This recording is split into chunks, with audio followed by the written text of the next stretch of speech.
Hi, this is Melanie Dawn, and this is Dawn of Wisdom.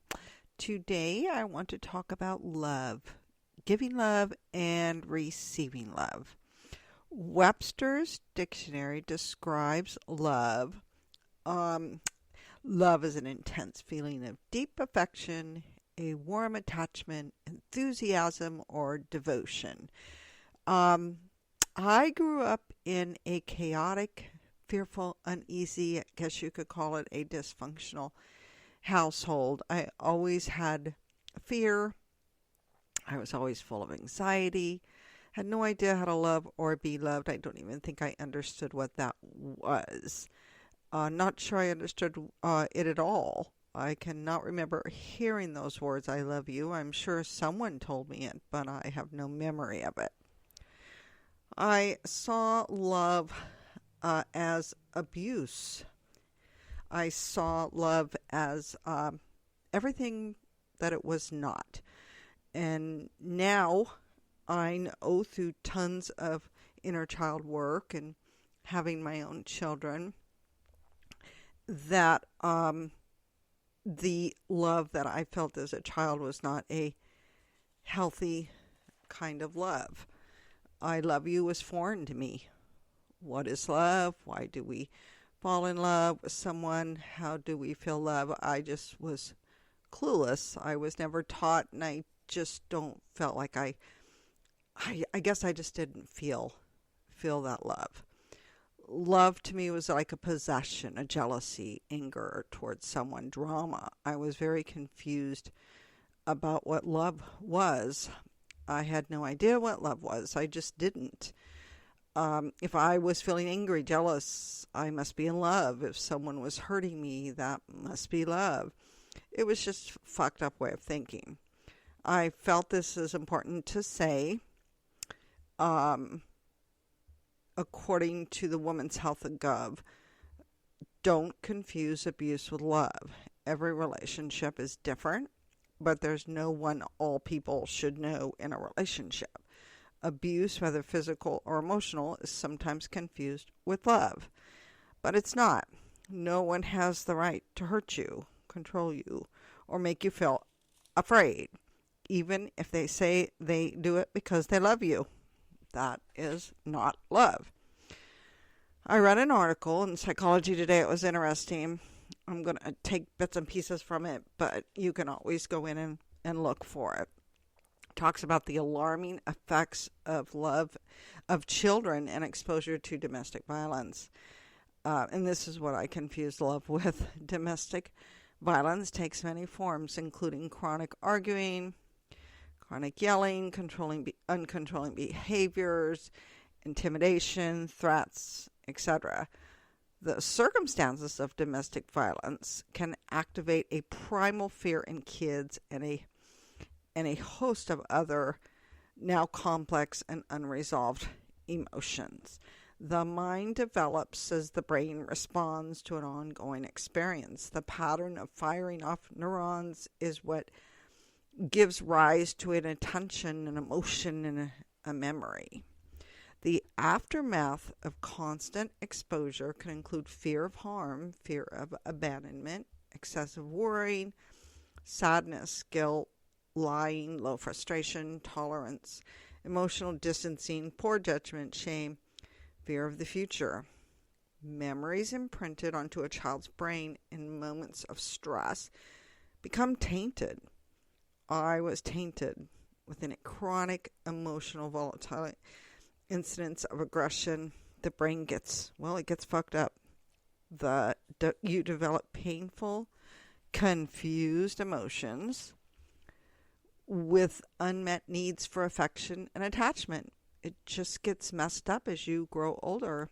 As you're a child, you can't separate the two. You are a product of what you learn.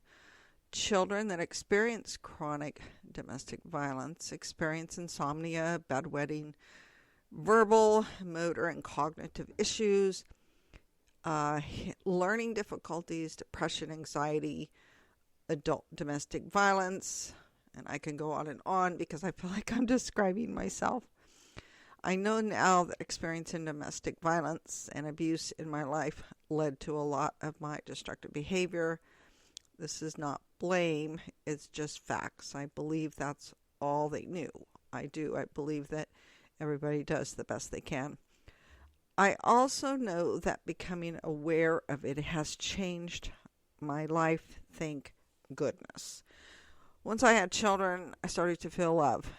A love I didn't understand, but I had these feelings of what others describe as unconditional love. I believe this is the true love. It's a true love. I was still confused, but I now know what was expected. Became excited that I could feel such a deep love for someone. I started to understand it. It took me many years to truly understand that without self-love, I was missing something. To me, I was missing everything. I then began to practice self-love. I started to go to church. I felt something, but I still did not feel that self-love that I was seeking.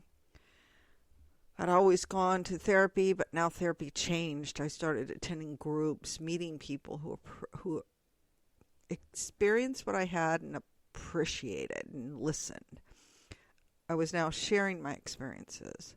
It was the start of a love relationship with myself, which then started a deep love for others. I started to feel my feelings.